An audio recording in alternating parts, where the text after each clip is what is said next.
farming Slark.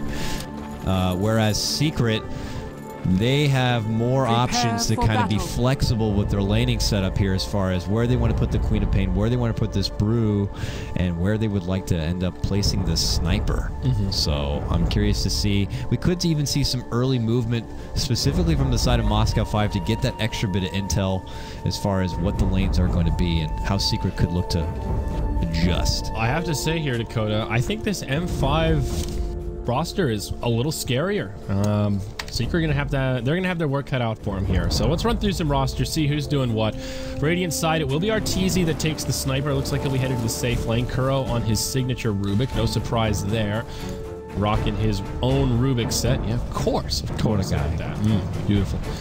So we've got Zai on the Queen of Pain, and that puts S4 on the Brewmaster. Looks like offlane Quap, mid Brew, and that'll leave us with Puppy here on the Dazzle with his beautiful Dazzleator. Yep. Radiant side, the late replacements Moscow 5 stepping in for the now disbanded Virtus Pro. And their roster here, we got Chomi, who put the team on his back last game on his double Rapier Sniper, now going to be playing your Tiny side by side with, you said Renator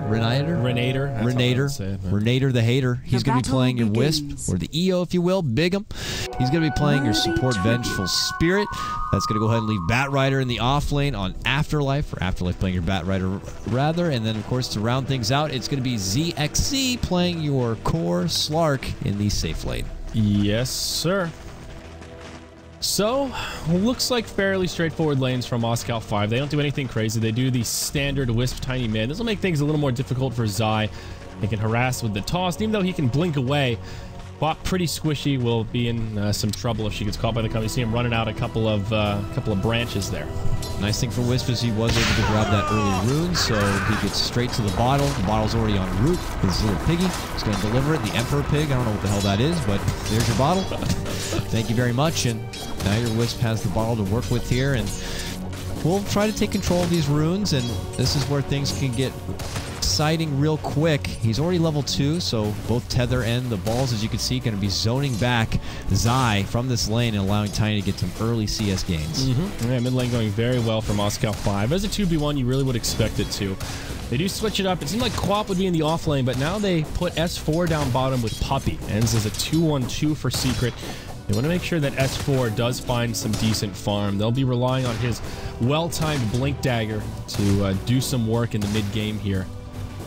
Starting to interrupt the pulls. Big Num not going to get all of the last hits he would like here. They'll share some XP.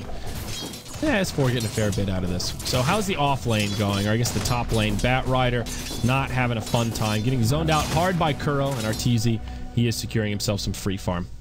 So Batrider will head back to the jungle. We see actually a dire ping on this hard camp here. Maybe a sign that they want to block it. Nope. I think just seeing the Batrider out of lane, saying this is probably where the Batrider is. Yeah, more than likely he's going to go there. More than likely Wisp is going to be making stacks there. Originally those stacks would have been optimized for Tiny to farm up, but obviously they're probably going to have to send that over to Batrider, as he is not going to be able to hold his own in the lane, getting zoned back pretty hard from Kuroki, and allowing Arteezy to get free will in his sniper farm. So with that, Batrider needs to find farm somewhere, for God's sake, so he'll just forfeit to the jungle and at least get a bit of a head start there. And well, it's the nice thing going for Arteezy and Sniper is they have no threat whatsoever, but the threat could come. Moscow 5, once they're able to get that level 6 onto their Wisp, the mid game begins to become pretty exciting. ZXC has played a lot of Slark in his day. If I recall correctly, that was one of his signature heroes back in the days of Power Rangers. Just something else that's coming to mind here that could bode well for Moscow 5. We'll see a little duel about the bottom rune. Renator gets the bottle up the bounty. Great news for the Wisp. And up top, Lithian and Miz picked up by Kuro.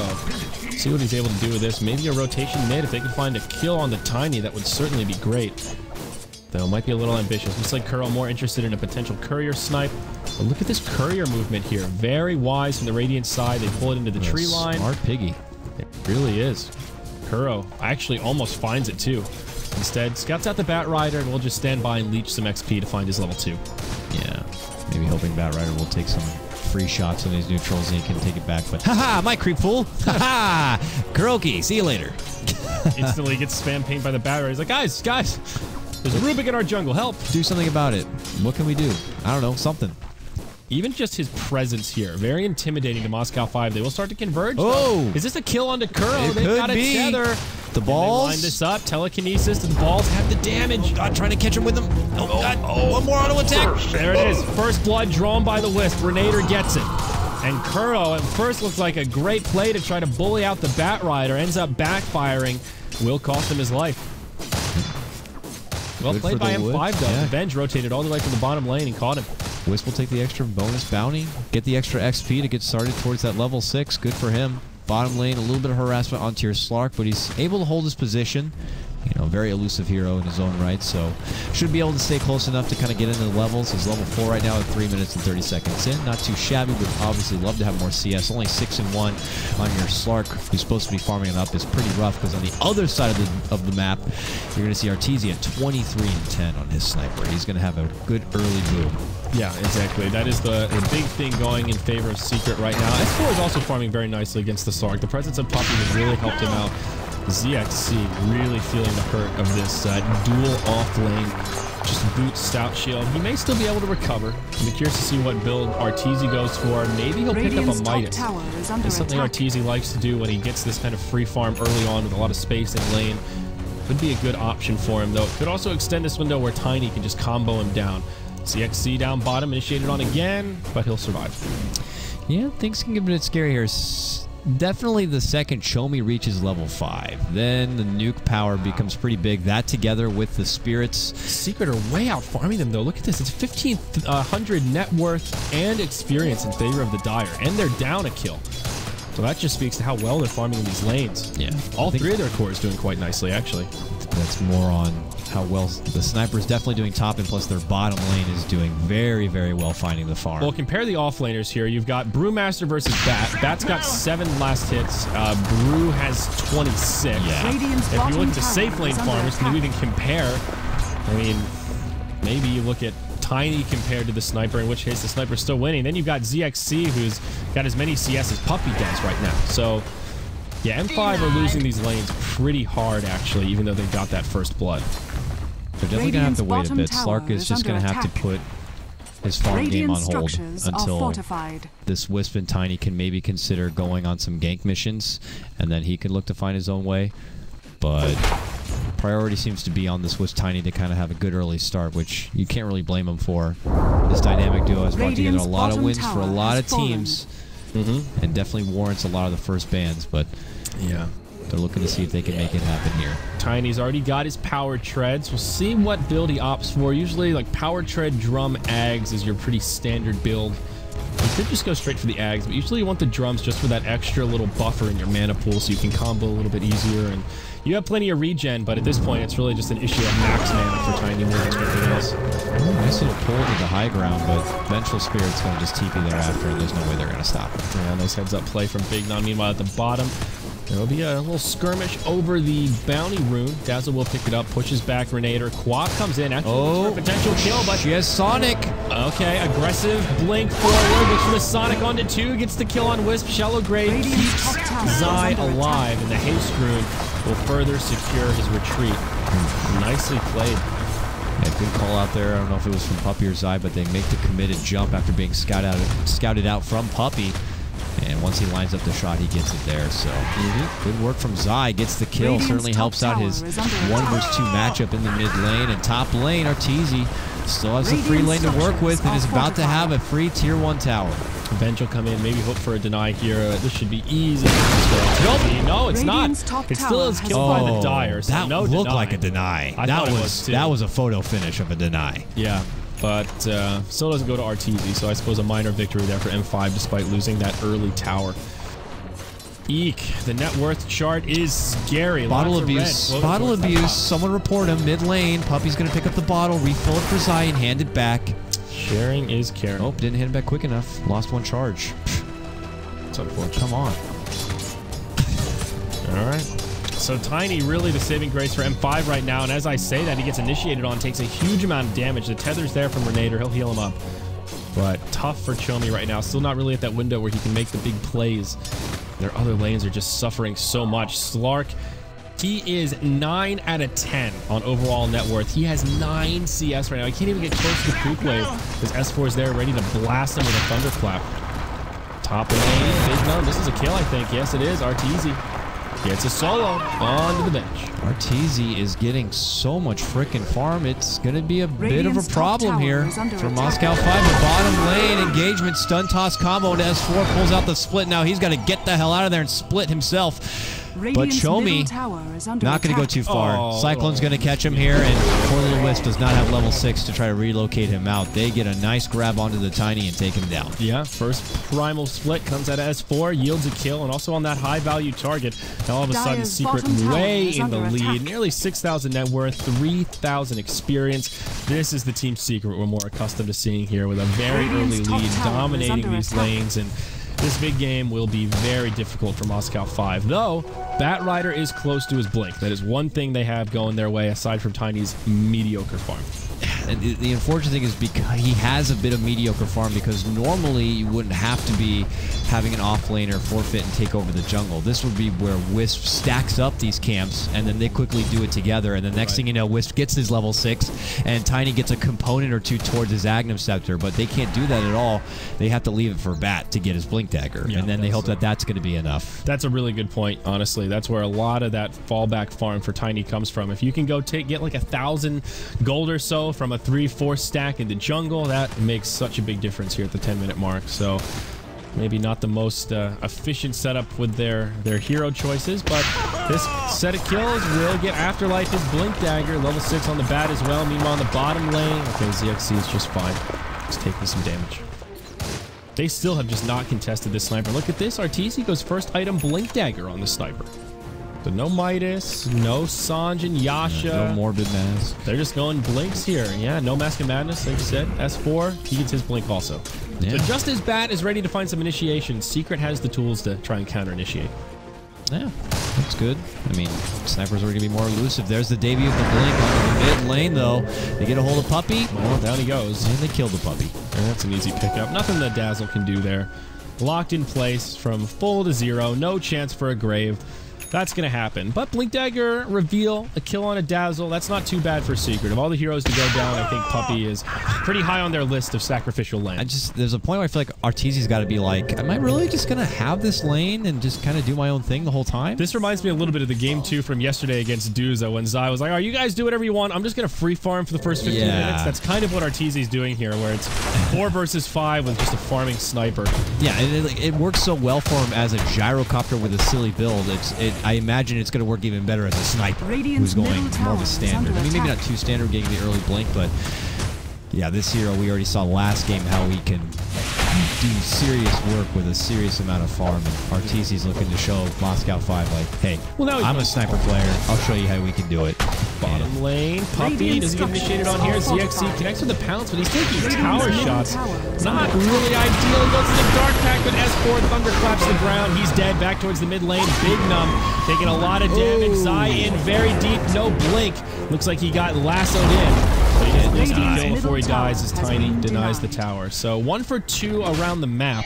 Was a nice kill on Slark, though I did miss some of the action in the mid lane. This Wisp needs to get level 6. It's about to be minute 12, and he's still level 5. That relocate could have been a game changer for maybe a couple of these last skirmishes, whether it's going from one lane to the other, to make the jump onto Chomi here. Clap, get the hell out of here. And he tosses back the groove, but they toss him right back in, and now it's S4 who gets the drop. What a play from Kuro. Steals the toss. Oh my God. Right back to him. It's hot potato on S4. That was wonderful. Those are the kind of plays that you expect out of the Kuro Rubik. He is just on point. Always thinking a step ahead. You know that when you play a hero a lot and you're just used to kind of matchups like this and you see stuff like that happen, you're just quick to react. Doesn't even take the second to think about it. Gets the toss steal, tosses him right back in. It's free Blink Dagger. Makes it work. But, hey, Wisp was able to throw together level 6 now. We'll see if using this relocate could be something to turn things right back on the head of Secret, but Secret already have built together quite the bit of farm, and here's our first relocate of the game. Zaiori going to mid lane now. They get the toss combo onto Puppy. He gets off the grave. Gets the grave off. His team is nearby. Can they try to turn this around? Puppy still falls. They're starting to converge. They can't get here fast enough. Clap on 3. There's your split.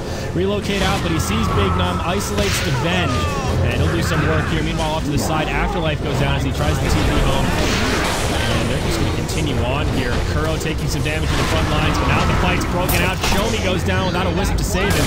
Assassinate. That's the end of ZXC. This is about to be a 5-hero 1 for just the Dazzle. They may have found the relocation Dakota, but it's going to cost them the entire team as Arteezy gets an Oh my god. Okay, well, Team Secret showing it how it's done as a sniper here in game number 2. Game number 1 went pretty long, but this one's looking like Secret are going to consider game 1 a fluke, and they want to just decimate Moscow 5 here. Yep. 4-11. Grabs his nether regions and yells, "Relocate this!" as they take a very successful team fight. Now, how do you deal with the sniper at this point? 8K net worth compared to the nearly 5 of Tiny. If this keeps up, Arteezy is just going to be unstoppable. He's now got the Yasha. Farming tools coming about, but forget about farming creeps, man. He's just farming heroes. Yeah. 6-0-1. Yep. And once he gets that Mask of Madness, if that's what he decides to do first, he could just go straight for a Sage and Yasha. I mean, it's not too bad. Getting up that extra bit of health will help you with... If they are able to get a hold of him with a relocate or some way, the combo could still one-shot him. I think Sanjay Yasha is perfect in a game like this. 14 minutes in, you've got a huge lead. You want to be combative, keep taking objectives, bring the fight to them. SNY is perfect for that. Puppy again relocated on. He knows it's coming. Preemptively graves. Shomi hits him with a stun, but the combo's not there. Puppy, he may die again, but remember how it happened last time. Wisp gets assassinated. Shomi gets left behind. Venge will finish off the Dazzle with a scream. But, okay, he TP's home. Still a 1 for 2. Tiny's dead for just a Dazzle. Afterlife tries to make it to the high ground. A scream. Oh, they could have killed him, but didn't have the vision for it. S4 with his signature haste rune. They should just stop using relocate at this point, I think, is really what the game plan is. Yeah, this is... We're 2 for 2 with a relocate that has turned into a pretty bad exchange. And Tiny went with a Blink Dagger. That feels weird to me. When a Tiny Wisp... If it was a solo a la carte Tiny game, then I understand you need that bit of mobility. But in these kind of games, if you're playing with a Tiny Wisp, maybe at most you go for a Drums to help with your mobility a bit. But you got to go right for the Agnum Scepter. That's where your bread and butter is. That's where you can bring in the accelerated farm, and that's where you can take the towers pretty damn fast. Especially when you have a Slark on your team who's so underfarmed, you need to be that big bag carry. If you're not the one in the front lines punching people, there's nobody in the front lines punching people. And without an Aghanims, it just doesn't work that well. Primal split. Good swap from Big Num, but it'll probably cost him his life as we go back to PowerPoint Dota. Here goes your Assassinate. Down goes the Venge. Renator. He does have a relocate that's just cooled down, but will it make a difference? Nice tether across the ravine to the Bat Rider. That's a nice play. It's got Toss stolen again, so get ready for Kuroki to be the Blink Dagger for someone. Oh, relocate up and above. They want to make the go-in. S4 gets the slap, takes down the Wisp. Afterlife trying to fly away. Kuroki's going to get vision. He's going to toss someone onto him. Could be Zai here. Nope, Zai's going to blink on forward, and they'll get the kill anyways. Yeah, they're just falling apart. 16-5. It's Secret that are just steamrolling over Moscow 5 now. Nearly a 12,000 gold lead, somewhere about 10,000 experience. Fight after fight, this Sniper having a flawless game. Just maxing out that net worth chart. And what's he have coming? Something on the courier. That's your punch. Radiant's middle tower has fallen. So smart. Now we'll move back up and above. 9-0 now on this Sniper for Arteezy. He's just had unlimited space this game. He free farmed for the first 10 minutes, then joined his team, and they've just been pretty much 5-manning since then, where he's picked up the majority of the kills. 9 out of the 16 kills they've grabbed have come from Arteezy himself. This is the games you dream of playing as a sniper in a pub. They really hate this Dazzle. He almost lasted the Dazzle there. Chomi blinks forward. Doesn't get the combo off. S4, or pardon me, Zai is there. To relocate, he dies anyways. Oh my god. They melt. Big Num survives for now. Lasso onto Arteezy. But where's the follow-up damage? CXC says, I want to fight, but I've got to run. Venge ties to the Sonic Wave on the back end. CXC dies to the Slice. That's it. Another 5-for-0 trade. 17 minutes. Secret wreck 'em in game number 2. That looks nothing like game. Sniper! What a hero. Well, Sniper's 2 for 2 this series, that's for sure. Okay. So, Sniper banned this next game. No. They just somebody pick him up. No, it will be first pick. It will be, well, this is what happens. It's going to be first pick, I imagine, to Moscow 5. But both teams are persistent about their bans as they are. You got to ban out Troll and Axe if you're secret. Yeah. And then that means Moscow 5 need to ban out Chen and Shadow Fiend. Yeah. One of those teams, if they don't like Sniper enough, they're going to have to change up those bans, which means you're going to leave one of those big heroes left in the pool. I think Secret may try to choose between the Axe and the Troll. If they don't get first pick, I think they will ban out the Sniper. I mean, that game 1, you just got to respect the Sniper. You see that game, and it's just get rid of that hero. You don't want to play against him. I'm gonna go the other way. I think I'm going to see. I'm going to see the same bans from both sides, but they might put more priority in changing up their picks if they see a Sniper, like going for that Storm Spirit, going for that Clockwork a bit, or going for those gap closers earlier in the draft. I feel like that's what I would see, but you could be just as right. They could be like, you know what, I'm tired of this Sniper crap. Let's just ban it. Only time will tell. So going to the ace match, folks. Secret versus Moscow 5. This heated best of 3 for Star Ladder Season 12 European Division. Stick around, folks. We've got